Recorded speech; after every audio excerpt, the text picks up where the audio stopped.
Hello, welcome to Season 2, Episode 14 of You Are My Oxford podcast, of course, supported by Nutmeg, the nostalgic football game from Secret Mode. Dan, we're going to have to actually talk about on-field matters again, aren't we? We are going to have to, because we've only blooming well got ourselves a new manager to talk about. That's exciting, isn't it? And two new signings and an accidentally leaked list of targets. We've also got an FA Cup win to talk about. We haven't had one of those for a while. Plus, Theo's done a bit of a deep dive into Oxford United AI. Matt, it's me against you in the John Narbitt game. The big one. And on the script here, Dan, because, of course, this is the first time I'm reading this, it says we have a first anniversary quiz.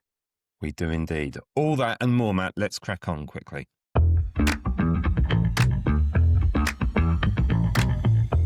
We have a new manager, Matt. After what seemed quite a long wait, with new favourites emerging each day, it seemed, on Friday it was announced that it's ex-Wycombe and Luton Town manager Matt Bloomfield.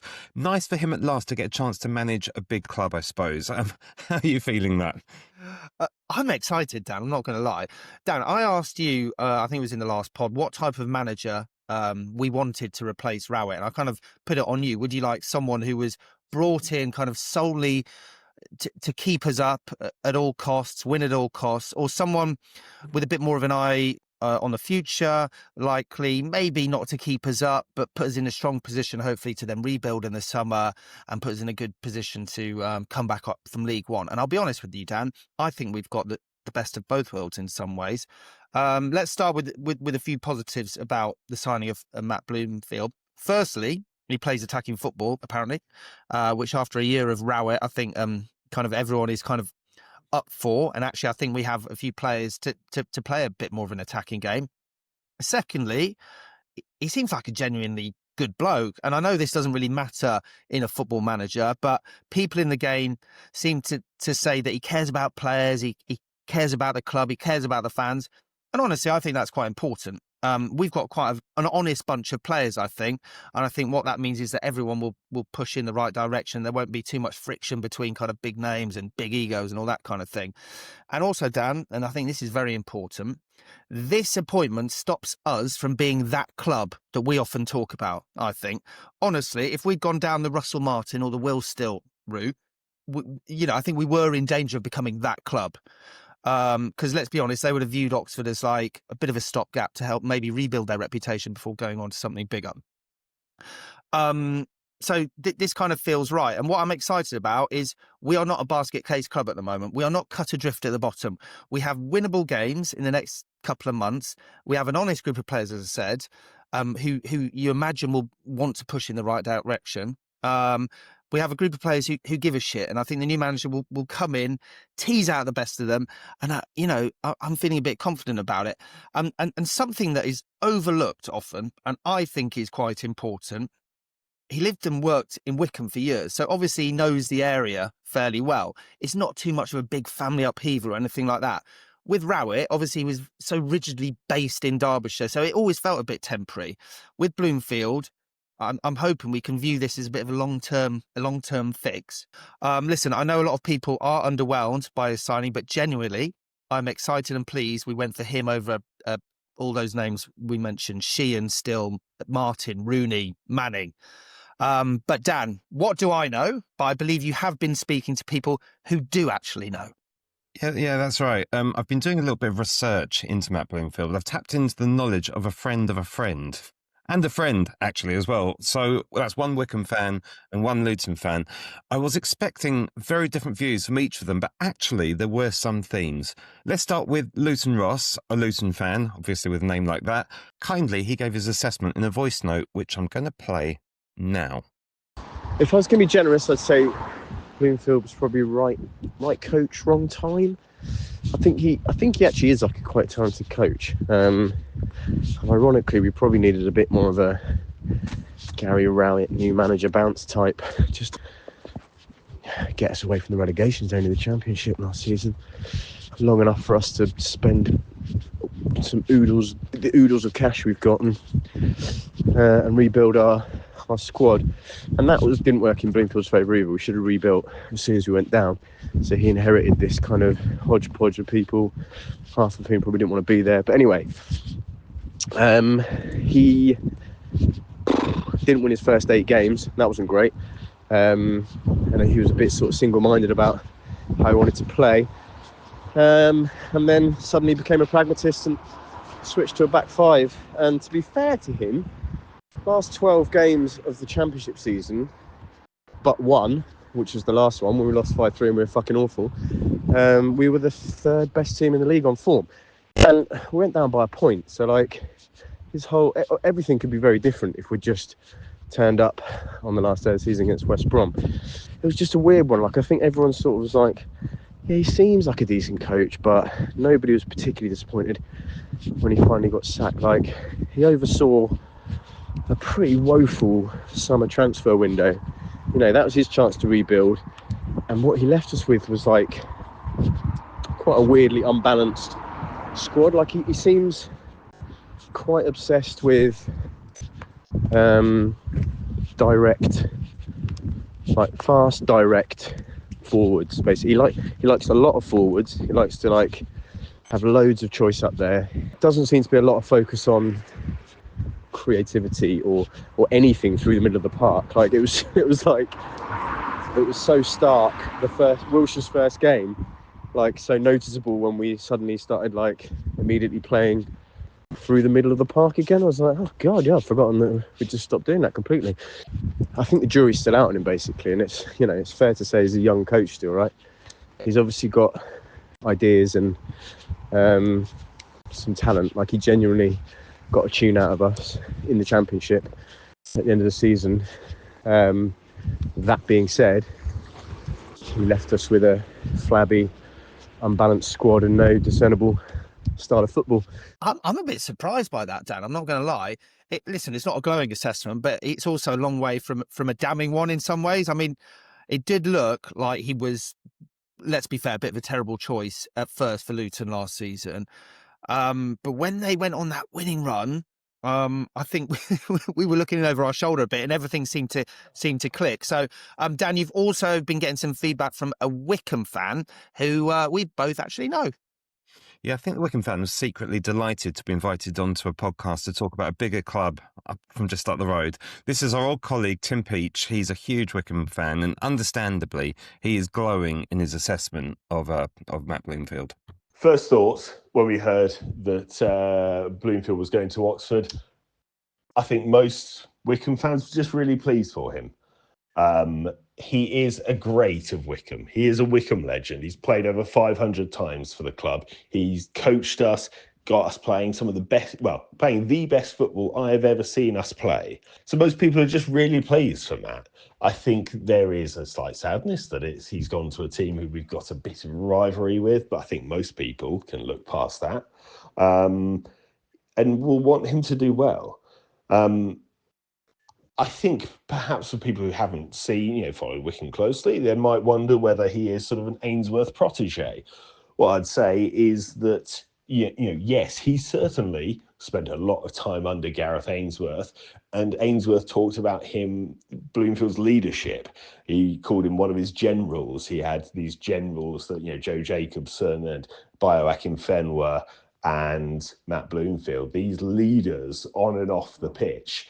In fact, when Ainsworth gave his team talk at Wembley in 2020 in the playoff final, I'm sure it's a game that you remember very well, he said to the team, I want you to close your eyes and imagine winning this for Matt Bloomfield. Imagine Matt Bloomfield lifting the trophy. And I think that tells you a lot about the standing he had in the club as a player, as a captain, that is the thing that motivated players that day. So he's a leader, he was a captain, and he turned into a brilliant manager. And he got Wycombe playing, without doubt, the best football I have ever seen Wycombe play in 35 years of supporting them. We played fast-flowing, attacking football. The greatest performance I have ever seen for Wycombe was last year when we went to Stockport away and we won 5-0. against a good Stockport team. We were 3-0 up after 18 minutes. It could have been 5. We played free, fast-flowing football. But I think generally Wycombe fans just wish him really well. He is a brilliant bloke. He is passionate. He cares about football. He cares about people. And, I think we gave him time at Wycombe and it really worked. That first season that he was there with us, we had a habit of conceding late goals early on in his time. I think for about we had a run of about 6 or 7 games in which we conceded 5 or 6 goals after 90 minutes. But the season afterwards was that season that he got us to the top of the league. So look, we'll be wishing him well. Apart from when maybe you're playing against Wycombe next year in whatever division it might be. Yeah, glowing, of course. And that gets me a bit excited, Dan. I'm not going to lie. Seems like a good guy, as I was saying. Right, we're into the second half of the season. We got a new manager. What are your hopes and dreams for the next kind of few months? Yeah, it's a good question. I'm just hopeful that we finish the season in a better shape than we are now. Right, that doesn't necessarily mean we're going to stay up. I think it's the odds are stacked against us for staying up. Right, there's some, the teams around us seem to have like bigger and better squads and so on. That's not to say we're definitely doomed. I'm not writing off the season at all. But what I don't want is at the end of the season, if we do go down, for there to be like fans saying, "Oh, we're a bigger club. We need a bigger and better manager." I want to see by the end of the season a bit of improvement. If I see some improvement, if I see a bit more attacking football, and I see a plan formulating, I will be happy. What I thought with Rowett towards the end was he had lost a little bit of his hunger, Matt. And I don't want to put words in his mouth, but it just seemed to me that he didn't quite have the appetite probably the appetite you need to make things happen. Right, when he came in last season, like he was motivated, the players were motivated, and I think that contributed massively to us staying up. And I want to see that.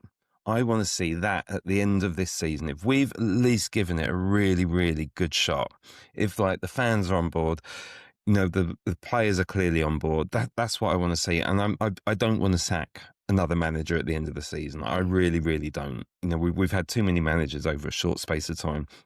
Listening to Carl Robinson the other day on Radio Oxford, I don't know if he was actually quite good fun. He was.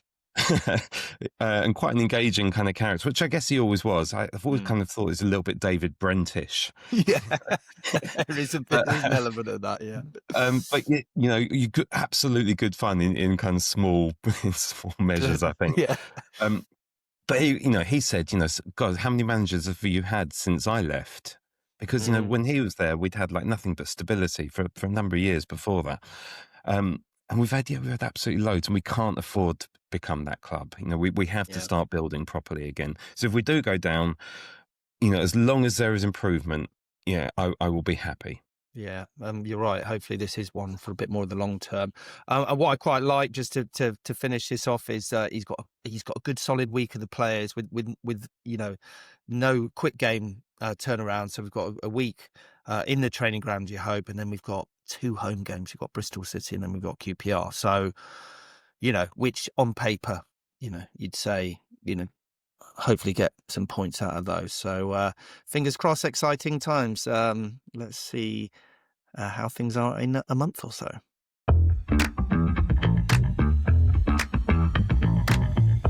Matt, it has been, believe it or not, 1 year since we nervously recorded Season 1, Episode 1 back in January 2025. What a year it has been. Mate, what a year it's been. We can now actually say we've got a body of work behind us. It's pretty incredible. It's been a hell of a ride. I mean, you obviously do a lot more work than I do in terms of putting it all together. But it's been great engaging with people on social media, meeting fans at the ground, and people generally coming up and going, "Oh, I'm actually really enjoying it." So it's been a hell of a ride. And yeah, it's been fun, Dan, hasn't it? It has been fun. It's been really great, because we worked together, and then just life took us apart. Do you remember which game it was? We kind of first got back together, as it were. Was it Leighton? couple of seasons Yeah. ago. Yeah, Straight maybe. after Manning. Yeah. Yeah, we hadn't seen each Yeah. other in a while, and we met up and we had a few Yeah, it's beers. nice. And from that, this beautiful friendship has re-emerged, and from that, the podcast has happened. Right, I've got some stats for you, Matt. Get this. In 1 year, we've had 29 episodes, more than one a fortnight.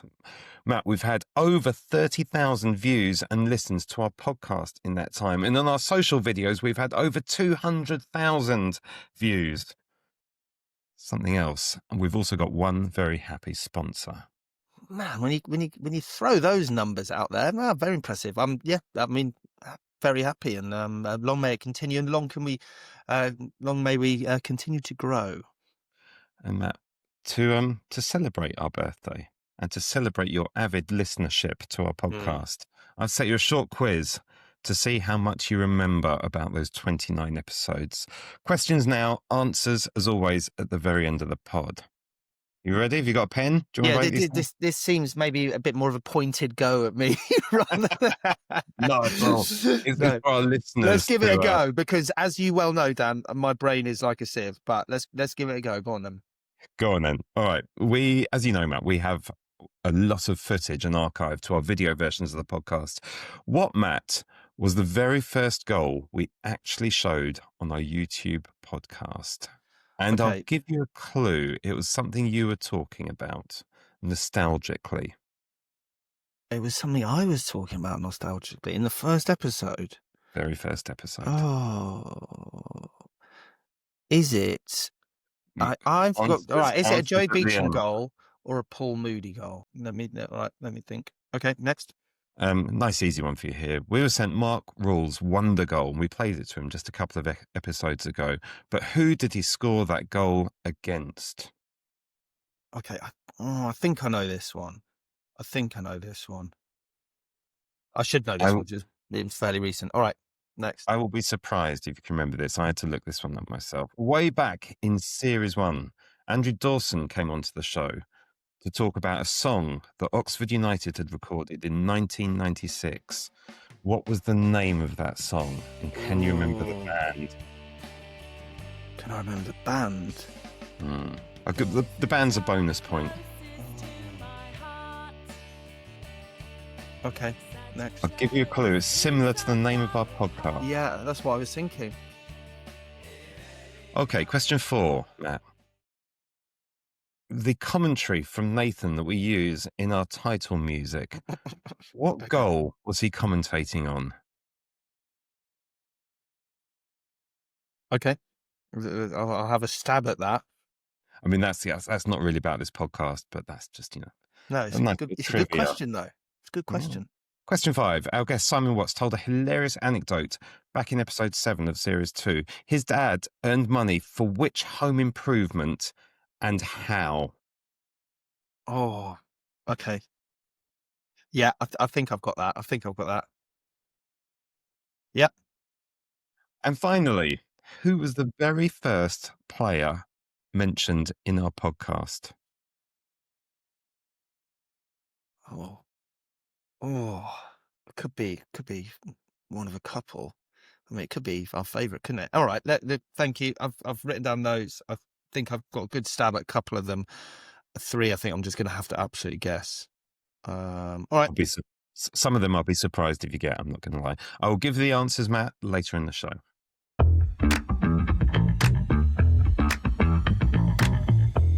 Matt, just one game to reflect on, the FA Cup tie at MK Dons. I had to listen to this.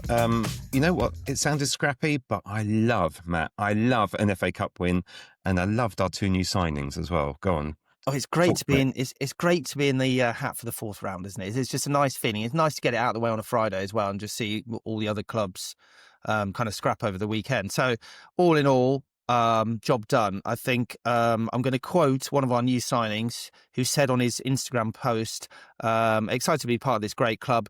Wasn't pretty tonight, but job done. And I think that kind of sums it up. I mean, it wasn't a classic, was it? I was dipping in and out of it. I couldn't venture up to MK because I was working on Friday. So I was doing a mixture of scrolling on the BBC Sport website, listening to Carl Robinson spout absolute nonsense and laughing at him from time to time, whilst also watching TV with the family. But, good signs, I think. Miles Peart-Harris seems like a decent signing, doesn't he? So nice when you get a player we've actually heard of. Like, I think I even saw him on Match of the Day a couple of weeks ago. I know. Well, exactly. I mean, so that's exciting. And then we've got the lad, Jamie Donnelly, obviously. I mean, welcome to Oxford United, an absolute crunch and obviously taken off. But I'll be honest, I've not seen lots of him. He scored that wonder goal, didn't he? He did, yeah. Yeah. And so I remember, and I was like, oh, it's him. And obviously I've again, heard really positive things. I guess time will tell to see if he is, proper kind of championship level player. But, the business we've done so far, it's great. And then we're into the fourth round of the FA Cup. So that's all good too. And we're recording this well before the draw has been made. But let's face it, we're going to get Macclesfield away. Seriously, Matt, who do you fancy and why? I would quite like a home tie in the fourth round against a club below us, thinking that, that'll stand us in good stead. I'd quite like a bit of a run this year. And then with the idea that in the fifth round, we get a nice Premier League away tie. That's what I quite like. What about you? I mean, that's the dream scenario. To be honest, I'd settle right now for a kind of a nice lucrative tie against one of the big teams. I was listening to Tim Williams on the Price of Football podcast the other day, and he talked about how when he was at Manchester United, he had to sign a cheque to Exeter City for over £1 million just for one tie. We can't turn that money down. I know we've got really rich owners, but the kind of the financial fair play thing means, any money that comes in, is money Absolutely. We can spend. That'd be nice. So, yeah, I mean, it'd be lovely to get a nice tie. I mean, I would love to go to one of the grounds I've not been to. I really fancied Everton, actually, but they have been knocked out. So it's not going to be Everton. Yeah, that's a good shout, actually. A ground. I mean, I've never been to Anfield, and I would love to go there. But anyway. We haven't played Liverpool, Matt, since 1987. They're the team that we've played least recently of any team that we've played. That'd be great, wouldn't it? Before that, Matt, we had the Sheffield fiasco, and it was a bloody fiasco. I was really angry about this. I'm not a conspiracy theorist, but for the game to be called off just like an hour or so before kickoff for a frozen pitch at a ground that does have undersoil heating, and the rumour is that they put it on too late. Something fishy has gone on there, Matt. My Sheffield United supporting friend Chris tells me they have a number of players injured at the moment, and Wilder had been saying how knackered his team were after the whole Christmas schedule. It stinks to me. It really does stink. It did seem weird, didn't it? And also the fact that it was a midday kickoff as well. Yeah. I mean, I know modern football is modern football, but also I was thinking, okay, everyone's travelled up there. They called it off, an hour and a half before kickoff? Everyone's travelled up there. The teams are there.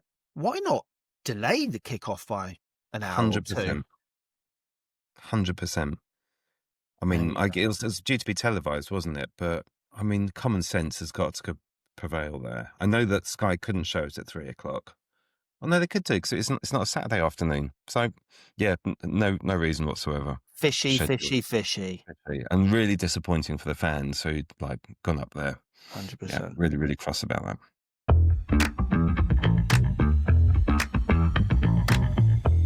Dan, we love a bit of nostalgic Oxford United action, don't we?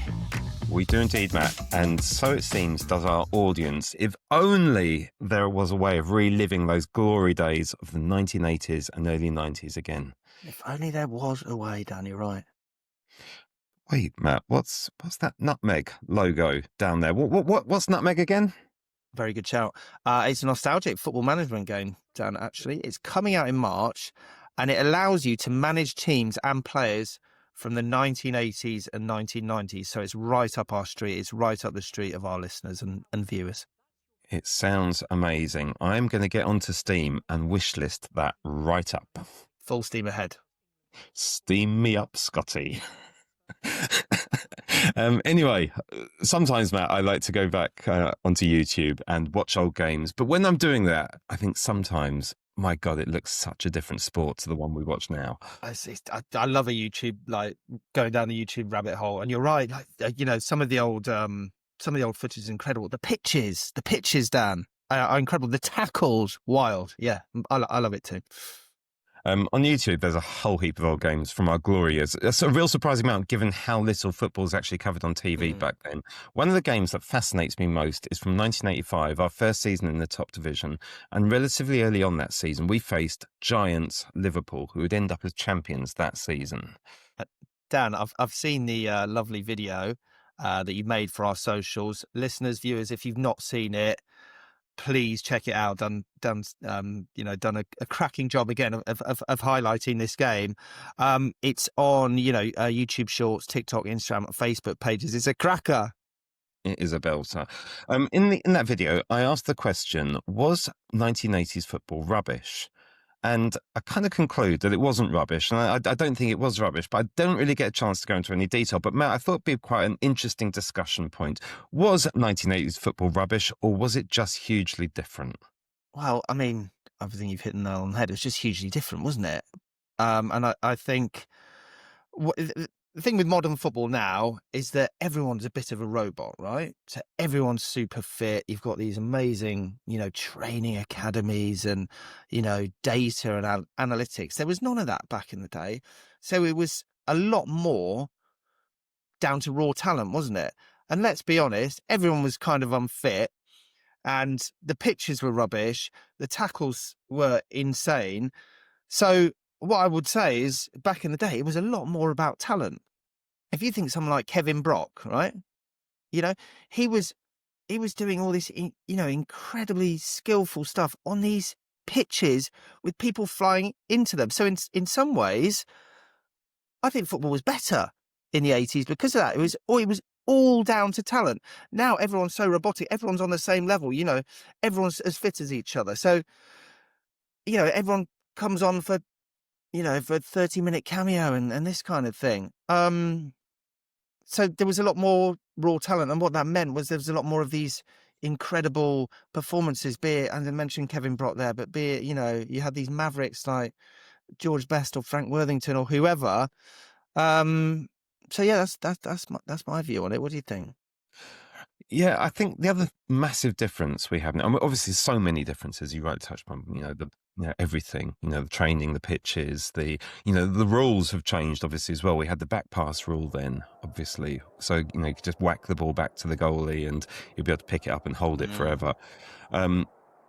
But you also had like totally different levels of protection for the players we have now compared to in the old days. I mean, the video that I've put on our socials is totally wild. The two. Can we talk about the Truick tackle? I'm not even sure if we call it a tackle. Karate kick. It's insane. A karate kick on poor Ronnie Whelan's head, and it wasn't even booking. It wasn't no booking at the end of it. And the Gary Briggs. The Gary Briggs tackle on, I've forgotten who it's on. It makes you wince when you watch it. And I think everyone would agree it's probably better that these things are in place. The back pass rule has definitely improved football. I like players especially good players, being given a chance to play without having their career ended by some lunatic. But I think the other thing that's really changed, Matt, is the TV coverage. Like, the match that I've shown there, Oxford against Liverpool, is covered by a single camera, just a bloke who's turned up at the ground and filmed it, and probably sold it in the club shop afterwards. Yeah. Whereas these days you have cameras all around the ground. You get big close-ups of the action. You can see the players' faces. You can see the skills that they do. If someone does a fancy trick, it gets shown on TikTok, a million times, and all the kids get excited about the nutmeg or the techers or whatever.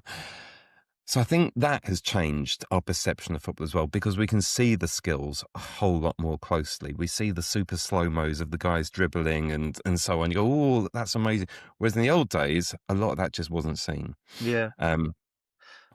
All makes it a bit more boring, though, doesn't it? It's all like we know too much now. It's like with the VAR. We're talking about freaking, toenails and and elbows just being like, just at the end of the day, football is just about a ball and trying to get it in the opposite goal. So yeah, maybe I'm a bit of a dinosaur, and I love watching those old YouTube videos and those muddy, those rubbish pitches and those tough tackles and all that. but maybe it's, something in the middle. If you haven't seen our little video, it's on TikTok and it's on YouTube Shorts, and it's absolutely blowing up at the minute, and loads and loads and loads of people commenting on it. So do take a look and tell us what you think. Was football better now or then?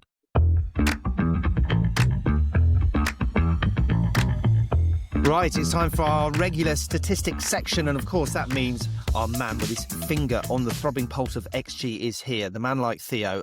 You clearly have far too much time on your hands, Theo. You've been digging into AI to find out what it knows about football tactics, and in particular, Oxford United. What have you found out? Well, just to save a little bit of dignity, there is some context behind this conversation. And it started when there was a joke rumour that went round on the forum that Craig Short would have the job until the end of the season. And given that he admits that he's not the most tactically astute coach, it was suggested he could learn a thing or two from ChatGTP. So having now asked ChatGPT how to beat us if I was the Bristol City manager, I'm wondering how many managers around the country are spending their Sundays draining the world's water resources to give themselves the basis of their tactical approach for the next game. For Bristol City, it highlights four, it calls it principles. They should weather the first 15 minutes, invite us into their block, because we'll try to press aggressively and we'll feed off the crowd energy, having had a new manager in place. Sounds reasonable. Yeah. They should control the midfield, slow the tempo, be compact, screen BDK, and only step out on specific triggers, which actually sort of feeds into the passing stats from the last pod where we just let us have the ball and we won't do anything with it. It does highlight Joe Williams as a key player here, which is its first failing, as Joe Williams, I don't think, has played since August. But, but it's due back in mid-Jan, so maybe AI knows something and he'll be in the starting 11 next week. It says that Bristol City should target our right side because our fullbacks may push high early in the game and leave gaps. Mehmeti to hold the width and then have the fullback overlap. Quick diagonal switches once Oxford overcommit. And the final one is transitions are the kill zone. That sounds a bit over the top. Oxford's worst moments are when losing second balls and the fullbacks are advanced. I think I would question how often our fullbacks are actually that advanced. That probably, I think this sort of sums up AI quite well. It's like, it sort of sounds clever, but there are obviously some very quite key points that aren't that accurate. One thing though, it absolutely nails, I have to say, is how to deal with Shemi. Just gave me 4 words: delay, don't dive in. Fair. Lovely stuff, Theo. So what does ChatGTP say about broom ball, as we're going to be calling it now? Yeah, so I just asked it quick strengths and weaknesses of Matt Bloomfield based on his previous managerial stints. It suggests the strengths will be attacking threat and goal scoring, which would be rather exciting given what we've watched over the last years. Apparently we'll have a clear tactical identity and purpose, which also I think we can all agree we haven't really had for probably since Des. Worth ethic and team cohesion, which I think we're already fairly strong on. I think there's quite a lot of positives in that sense in our team. And improvement over time, which is obviously a good thing, but we haven't got a huge amount of time. And that links perfectly to the weaknesses, which is slow starts, which we really can't have a slow start. Mixed results at higher level, which obviously it's highlighting his spell at Luton there. There's some analysis apparently around tactical experiments, i.e. wing-backs without ideal personnel, which we've already seen quite a lot this season. And there's high dependence on recruitment. I mean, that, of course there is. That's the same at every football club. So some good. It'd be nice if we'd had an attacking threat and an identity, but we could really do without the slow start. I know, it's exactly that. We need to hit the ground running, or he needs to hit the ground running. How does AI then think we can win our next game against Bristol City? So I think this was its poorest response by quite some way. But then I was thinking, well, maybe we've barely had much of a plan or a consistent way of winning games all season, so maybe it didn't have much to go on. It summed up the game plan as: we have to be defensively disciplined with a compact shape. We need to counterattack quickly and effectively, win the midfield duels, take set pieces seriously, and be clinical with limited chances. I mean, I think anyone could have written that, let's be honest. Does that mean stop giving the ball to Will Volks to lob it in? Yeah, but it's not particularly specific to Oxford United, any of that, but never mind. Lovely stuff, as always. Thanks, Theo. Theo, are you able to hang around quickly just to referee a John Narbit game? Always. It's a biggie.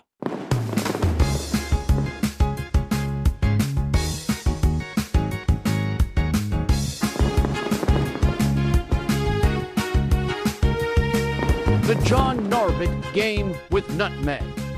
So by this time, I think everyone knows the gist of the John Narbit game. This week, we're going to go for the season 1984-85, which I'd like to point out was before I was born. So I could probably do about 2 here. Dan Matt, was about 20. Matt, Sorry. you're the challenger, so Okay. you get to choose whether you go first or second. I will go first. I will go first. And please, can you also write down the name of the player you think the other person will say? Okay, give me a sec.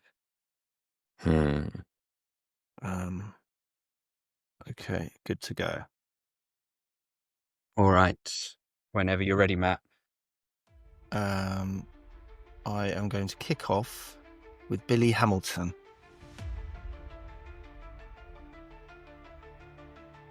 I'm going to say Mark Jones.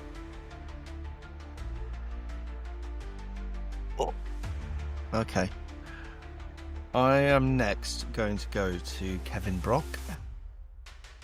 Can you write that one down? Will you? I am going to go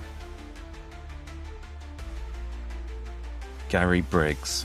Oh, I was going to write him down as well. Okay. I am going to go next, Steve Hardwick. No. It was always going to come down to who we'd written down, and I just didn't think you'd have Hardwick down for some reason. I know you love Theo a knows keeper my for this. tactics. I know, but I just thought it's too obvious. Triple bluffed you this time. You triple bluff me. I have a little guess who I have. John Aldridge. No, John Truick. So I was going to say yeah. Truick. Were Truick's you? Fair. So, Dan, that's another win for you, lads. So you are For the flying. younger listeners and me, was he the goalie, Dan? He was indeed, yeah. Okay, I'm keeping this noted for next time I play against you. Yeah. Dan, you're a one-trick pony. You're just like, you're Route 1. I am Route 1. Have you just read that on AI?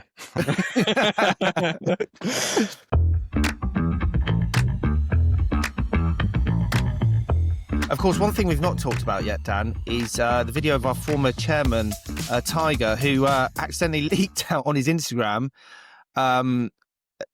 appearing to show all of our transfer targets for this transfer window, which was not a great move.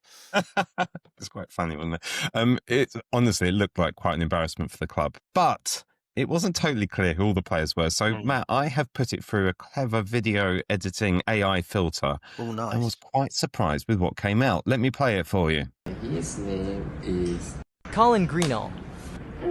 Oh yes ไหนดู this โอ้โหสอนหลานดูนักฟุตบอลแล้วเนี่ย this one is John Narbit again. Dan, that is remarkable. I mean, amazing that Tiger is like us, also talking about John Narbit and Colin Greenall.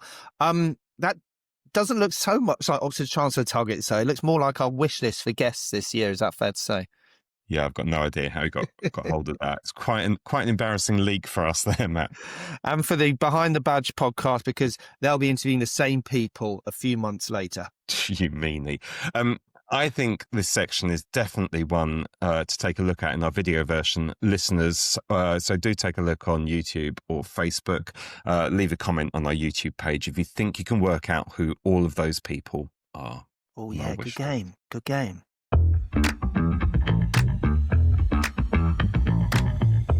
Matt, on the subject of guests, we're hoping to have an absolute Oxford United A-lister on the next episode. Shall we give the audience just a little clue? I'm a bit nervous, but yeah, go on then, Dan. Although we don't want to jinx it, of course, because we've had a few people pull out before. We have. I trust this guy. I do trust this guy. I'm going to make the case in the next episode, Matt, this is the clue, that he scored the greatest goal in Oxford United history, according to a hugely scientific formula that I have developed. Oh, hell of a claim, Dan. But I do know who it is, and I think there's a case certainly to be made for that. Okay, Matt, we look forward to that. We've packed in, as always, a huge amount into this episode. I guess we need to check your answers to the quiz before we finish. Yeah. Oh, Complete Matt, guesswork on a lot of them, I'm not going to lie, but let's give it a little whirl then. what, Matt, was the very first goal we actually showed on our YouTube podcast?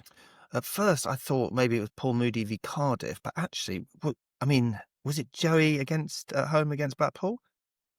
Incorrect. You got Paul Moody was the correct answer, but you were telling the story, Matt, of going to watch Paul Moody score at Bradford. Bradford.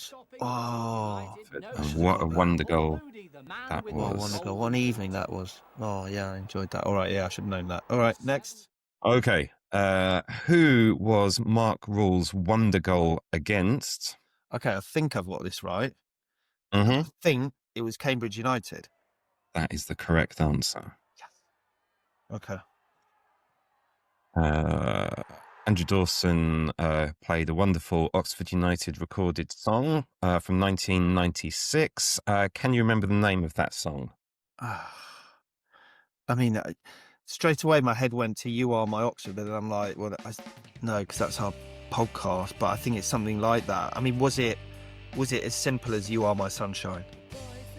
It was indeed. Matt, you are flying. You do listen to all. It Was was that You right? Are My Sunshine. Oh. Can you remember the name of the band? Well, I'm going to guess, but was it? A local band. Was A it? local It was either Ride or Arthur Turner's Love Child. Arthur Turner's Love Child is the correct Oh my God. answer. Bonus point. Question 4. The commentary from Nathan that we use in our title music. What was the goal that he was commenting on? So I was thinking about this, and I always presumed my head always went big man on big occasion was always Cameron Brannigan, but then I've just got a feeling, was it Elliot Moore's header at home against Peterborough? It was a centre-back. It was a centre-back, but not Elliot Moore. Go on, tell me. It was Shay Dunkley's goal against Wickham in way. 2016, the last day of the season. Oh, wow. I was there for that. Question 5. Our guest, Simon Watts, told a hilarious anecdote about how his dad earned money for which home improvement and how did he earn that money? Well, he earned the money, and we were shocked, flabbergasted, and kind of our jaws on the floor from filming a porno. Yeah, so I've written down an adult movie, but I'll give you it. Yeah. I think the best way to kind of say that. And what home improvement did that pay for? Oh, did it pay for a conservatory? No. Oh, my God. What was it? It was their patio. Oh, It was the damn. patio. Anecdotally. And finally, Matt, who was the very first player mentioned in our podcast? I mean, I'm going to take a guess, but surely it must be. Was it John Marbert? No, well, he didn't appear to about episode 3. Actually. Oh, God. I have no. Oh, let me have another guess then. It was a player who had just left us literally 5 minutes before we recorded our first episode. So who left last January? Who returned to their parent club? That's probably a better clue for you. He was on TV last night. Tell me, I can't think. It was Dane Scarlett. Just as we were about to record our very first episode, What was he doing on? looked What at was the he doing OUFC on United TV? website. He played for Played? Tottenham last Did night. He came on, yeah. I came on. Lost his dreadlocks. Wow. Well, that was a bit of fun. How many did I get in the end?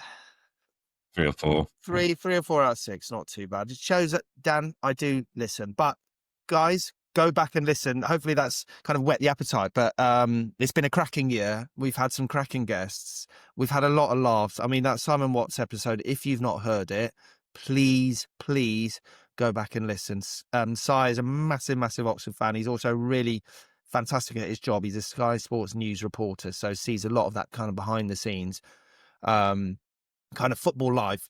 But he is a funny chap as well, and told us some great stories, including the time his dad filmed an adult movie to pay for the patio.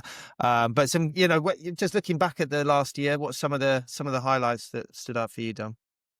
Do you know, I've just loved all of it, Matt. I've loved kind of just because we used to go to games together and we just used to chat like this, and I kind of hope that we've turned those chats into a podcast that people are enjoying. I hope that's what's happened. Yeah. All right. I hate the fact we're on camera. Like, you're a very handsome man, as people do comment occasionally, but. Well, let's move on. Enough sentimentality, enough of all this, looking back. Let's look forward. Thanks so much to everyone. We will be back in a couple of weeks, hopefully with a special guest, hopefully after a successful start from our new manager. Hey, Dan. Let's hope so, Matt. Good seeing you, and see you soon, everyone. Take care. The big man with a big goal on the big occasion.